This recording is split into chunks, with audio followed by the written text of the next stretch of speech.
Snowing, ulan guys, oh. Rainy. Oh, rainy guys. Yan. Pasok ng tower. Rainy. Oh, muulan guys. Oh, ganyan guys. Muulan. Snow. Ay, nako. Papalakin tayo ng tower guys.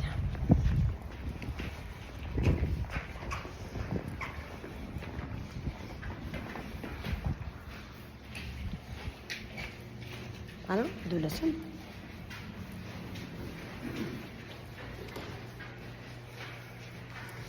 Ayan, nasa loob na tayo. May heater na dito. Sa labas, aircon. Aircon sa labas. Ngayon ay paakyat na tayo ng building. O, diba? Ay, naku. Guys. Paka-snow. Well, mas love. Like and share. Thank you sa mga umattend kanina sa aking live ng 30 minutes only. Habang ako ay kumakain.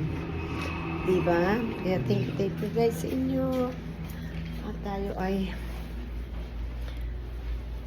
8th floor to 8th floor pala.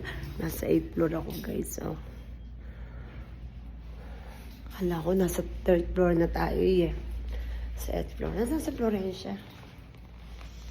Ayan. Ito po ang mga nililinisan. Mga offices. Ang nililinisan natin. Namin pala.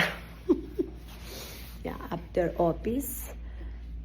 Housekeeping naman sa tower. O, diba?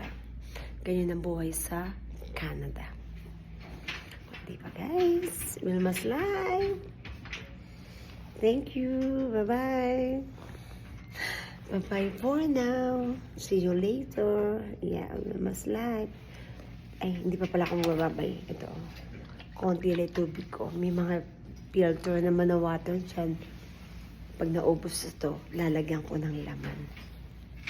O, diba? Ayan o. May pangalan pa. Wilma's. Ayan po. May sukat. Kailangan daw 8 glass a day.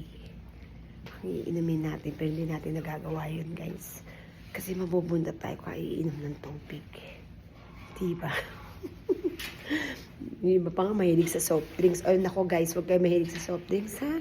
Water lang. Paminsan-minsan siguro soft drinks, pero wag everyday. It's not good for your body. It's not good sa ating mga body. O, diba guys? Okay, dahil ko nang sinabi. Bye!